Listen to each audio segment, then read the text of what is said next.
അച്ഛൻ്റെ അമ്മയുടേതല്ല കുഞ്ഞുങ്ങള്, അച്ഛൻ്റെ അമ്മയുടേതാണ് കുഞ്ഞുങ്ങളെങ്കിൽ അതിനെ കൊല്ലാൻ എന്താ അനുവദിക്കാത്തത്? എന്താ അനുവദിക്കാത്തത്? ശരിയാണ്. അപ്പൊ പിന്നെ അമ്മയുടെ അച്ഛൻ്റെയും കുഞ്ഞുങ്ങളാണെങ്കിൽ അവർ ജനിപ്പിച്ചതാണെന്നാണല്ലോ ന്യായം. അപ്പൊ അവരെ കൊല്ലാൻ അനുവദിക്കാത്ത എന്താ? ഇയാൾ പറഞ്ഞാൽ മതി. അവകാശമില്ല. അതെന്താ അവകാശമില്ലാത്ത? അവരുടെ പിള്ളേരല്ലേ? ആ ബൈബിളിനകത്ത് അബ്രഹാം മോനെ കൊല്ലാൻ പോയായിരുന്നല്ലോ, അന്ന് കേസെടുത്തായിരുന്നോ? ഇല്ല. അതെടുക്കാൻ ഈ പുള്ളിയുടെ ഒരു ഇന്റർവ്യൂയുടെ ഒരു പ്രത്യേകത കഴിഞ്ഞാൽ പുള്ളി രണ്ടെണ്ണം വലിച്ചിട്ട് അവര് കഞ്ചാവിനെ കുറിച്ച് പറഞ്ഞ ആളല്ല. സാധാരണ കഞ്ചാവ് അടിച്ച് കിട്ടി കഴിഞ്ഞ് കഴിഞ്ഞാൽ അയാൾക്ക് മാത്രമാണ് കിക്ക്.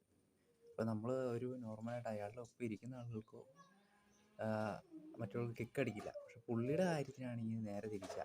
പുള്ളി എന്തോ വലിച്ച സാധനം നമുക്കും കൂടെ കിക്കടിക്കും. അച്ഛനും അമ്മയും കൊല്ലാൻ അനുവദിക്കും. സാധാരണ പറഞ്ഞ സ്വന്തം ജീവൻ, അത് റിയലായി പോയി സ്വന്തം ജീവൻ മേടിച്ച് എൻ്റെ മക്കളെ കാക്കാനാ നോക്കൂ. പിന്നെ പുള്ളി ഉദ്ദേശിച്ചു കഴിഞ്ഞാൽ മറ്റേ ഏതോ കാമുകിയെങ്ങാണ്ട് കാമുകിന് വേണ്ടി എങ്ങാണ്ട് സ്വന്തം കുഞ്ഞിനെ എറിഞ്ഞു വന്നതാ. അത് പിന്നെ വേറെ കാരണം ഒരാൾ കൊട്ടേഷൻ, അനുശാന്തി എന്ന് പറഞ്ഞ ആൾ കാമുകിന് കൊട്ടേഷൻ കൊടുത്ത് അതിനെ മോളെയും അമ്മയമ്മയും കൊന്നതാ. അങ്ങനെയുള്ള ആൾക്കാരൊക്കെ യഥാർത്ഥ അമ്മമാർ അച്ഛന്മാരെന്നൊക്കെയാണ് പുള്ളിയുടെ വിചാരം.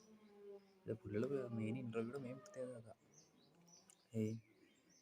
എന്തെങ്കിലും പുള്ളി വലിച്ച സാധനം എടുത്തിരുന്ന് കണ്ടിരിക്കുന്ന ഇന്റർവ്യൂ ചെയ്യുന്ന ആൾക്കും കണ്ടുകൊണ്ടിരിക്കുന്ന നമുക്കും ഒരു തലയ്ക്കൊരു കിക്ക് പോലെ തോന്നും.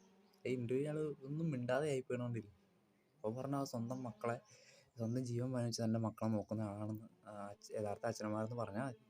എന്നിരുന്നാലും പുള്ളി അവർ ആ അവതാരകൻ എന്തോ കിക്ക് അടിച്ചുകൊണ്ടിരിക്കുക.